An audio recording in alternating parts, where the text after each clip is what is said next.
Next question है हमारा, which of the fundamental right is your opinion, in your opinion is the most important right. आपके opinion के अनुसार कौन सा राइट सबसे इंपॉर्टेंट राइट हो जाता है आपके अनुसार।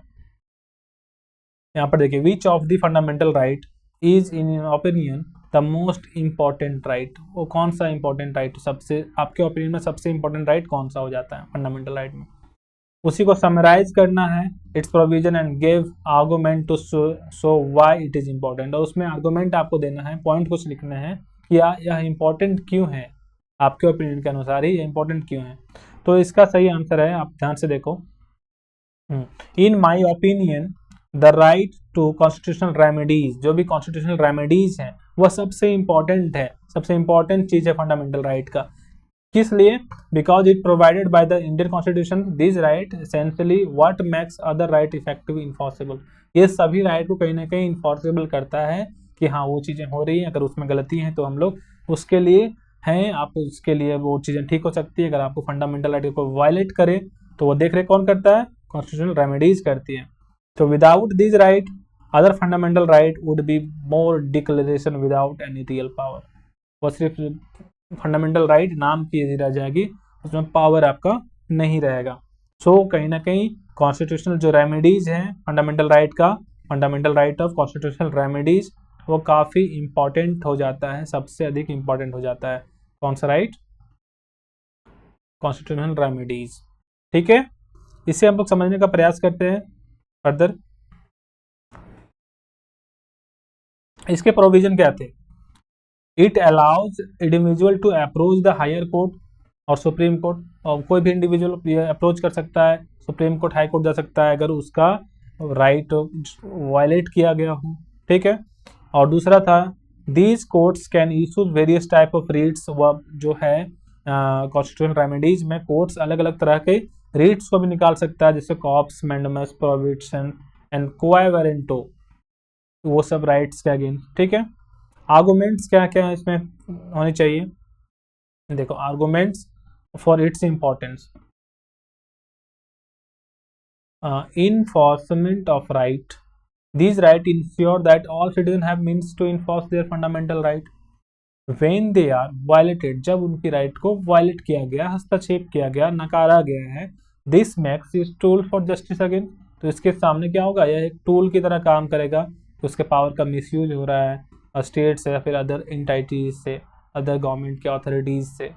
ओके, दूसरा है check and balance, it acts as a check on any arbitrary action taken by the government and that infringes on individual fundamental right, ensuring that the state does not become all powerful। इसमें बताता है check and balance इसलिए जरूरी हो जाता है क्योंकि ऐसा ना हो कि कोई गवर्नमेंट डेस्पो बन जाए, टायरेनी का रूप धारण कर ले। तो यह बैलेंस कहीं ना कहीं होना जरूरी है फंडामेंटल राइट में, चीज़ों को इन्फोर्स किया गया है कि जो भी हमारे इंडिविजुअल फंडामेंटल राइट है वह इंश्योर करती है that the state does not become all powerful, सिर्फ स्टेट ही ज़्यादा पावरफुल ना हो जाए।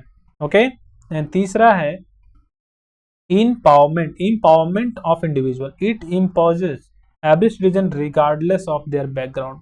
कोई भी जो सिटीजन है उसके बैकग्राउंड को छोड़ करके, उसके इकोनॉमी को छोड़ करके stand against violation of this right. तो दस प्रमोटिंग इक्वालिटी इन जस्टिस, इससे क्या होता है, प्रमोट करता है इक्वालिटी इन जस्टिस को, इधर को कोई भी धर्म का, कोई भी जाति का हो, कोई भी समाज का हो, सभी को। नेक्स्ट है अपहोल्डिंग द कॉन्स्टिट्यूशन। ये कॉन्स्टिट्यूशन को कहने का अपहोल्ड करता है, जैसे डॉक्टर भीमराव अम्बेडकर रेफर्ड किए थे हार्ट एंड सोल।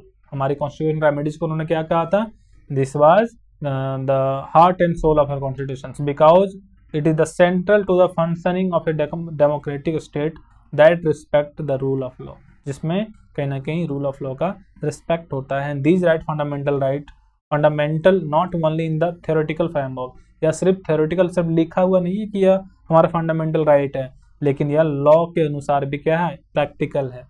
ठीक है, as it provide citizens the mechanism to demand and ensure that the application to their constitutional guarantees right, इसमें हमें गारंटी मिलता है, हमारी कॉन्स्टिट्यूशनल गारंटीज राइट्स मिलते हैं इसके थ्रू से। ठीक है, इसे हम लोग माइंड मैप के थ्रू से समझ लेंगे। उससे पहले मैं आपको एक चीज़ बता देना चाहता हूँ, अगर आपको इससे रिलेटेड कोई भी PDF नोट्स या फिर बुक की ज़रूरत हो, उसे आप मंगाना चाहो, ऑर्डर करना चाहो तो कर सकते हो। आपको डिस्क्रिप्शन में लिंक मिल जाएगा, वहाँ से आप वेबसाइट ओपन करके उसे ऑर्डर कर सकते हो। ऑर्डर आपको ऑनलाइन ऑफलाइन दोनों वे में मिलेगा, मीन्स कैश ऑन डिलीवरी में भी आप उसे ऑर्डर कर सकते हो। अगर आप चाहो फ्लिपकार्ट और अमेजोन में भी उसे ऑर्डर करना, आप वहाँ से भी उसे ऑर्डर कर सकते हो। ओके, आई थिंक आपको समझ में आया होगा। इसे हम लोग माइंड मैप के थ्रू से समझने का प्रयास करते हैं। सबसे पहले क्या है, हेडिंग दिख रहा है आपको, heading mind map to remember this answer.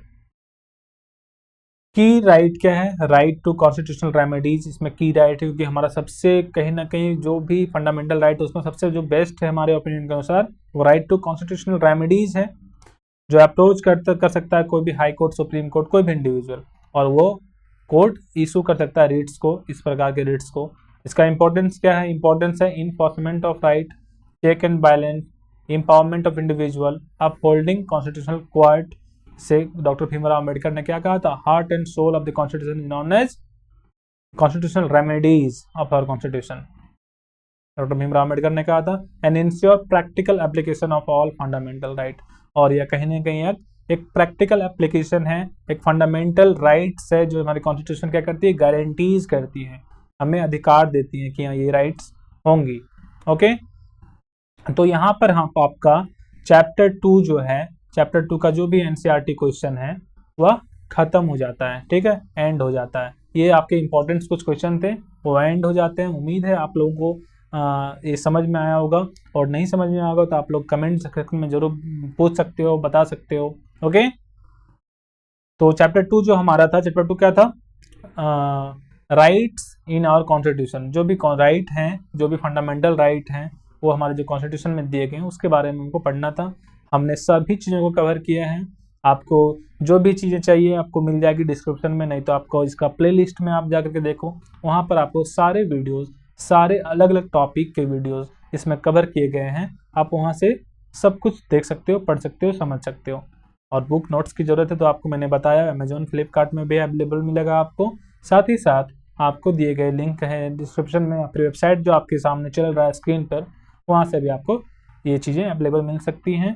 आप कैश ऑन डिलीवरी में भी इसे आप ऑर्डर कर सकते हो। उम्मीद है आपको क्लास बढ़िया लगा होगा, और अगर बढ़िया लगा होगा तो एक लाइक ज़रूर करिएगा। तब तक के लिए थैंक यू, जय हिंद।